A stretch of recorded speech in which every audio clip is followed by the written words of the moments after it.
Ergaa ariifachiisaa.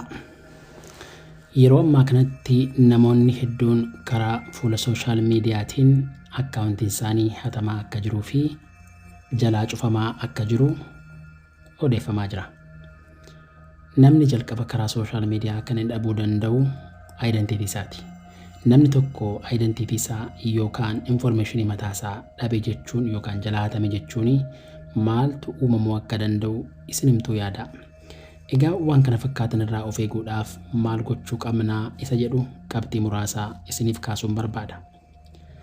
Namni tokko karaa feesbuukii yoo hiriyyummaa isin gaafate jalqaba otoo akseptii hin godhiin yookaan miseensa hiriyyummaatti otoo hin dabalin dura gara akkaawuntii nama kanaatti deebi'uutiin akkaawuntiin isaanii yoom akka uumame hiriyyoonni nama kanaa eenyu akka ta'an adda baafachuun ni danda'ama.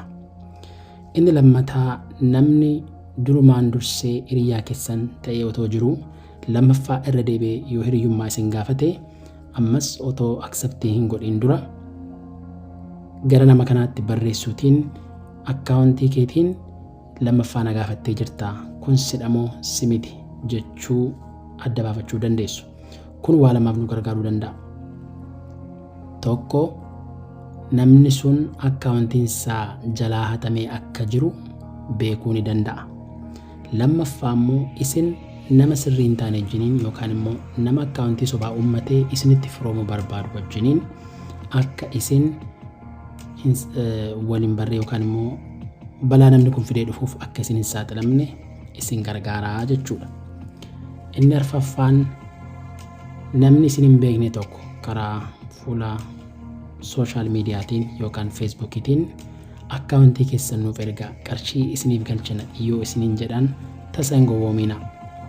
Dhugaa haasa'uuf qarshiin tola namaaf galu hin jiru. Waan jarri barbaadan yoo jiraate waan xinnoo isinitti erganii isinitti fakkeessanii bulanii bor waan guddaa isin gaaga'uudha. Kanaaf kanarraa of qusadhaa isiniin jechuun barbaada. Inni shanaffaan hojii isiniif argina yookaan hojii isin qacarra. CV keessan yookaan reezume keessan karaa fuula sooshaal miidiyaatiin nuuf ergaa yoo isiniin jedhan tasumaa tole hin jedhina. Dhugaa dubbachuuf karaa sooshaal miidiyaa yookaan karaa meseenjarii hojiin argamu yoo isinitti hafe miidhaa hin qabu.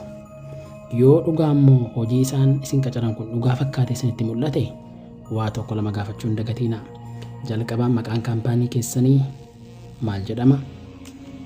Yoom uumame eessatti argama jettanii gaafachuu hin dagatina.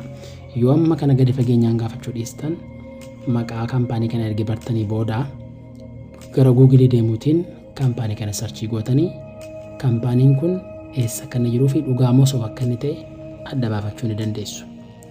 Jaaffaa fi inni dhumaa namni dura isin hin beekne tokko yookaan isin qunname hin beekne tokko karaa meseenjarii ergaa isiniif barreessee hojii isiniin erga.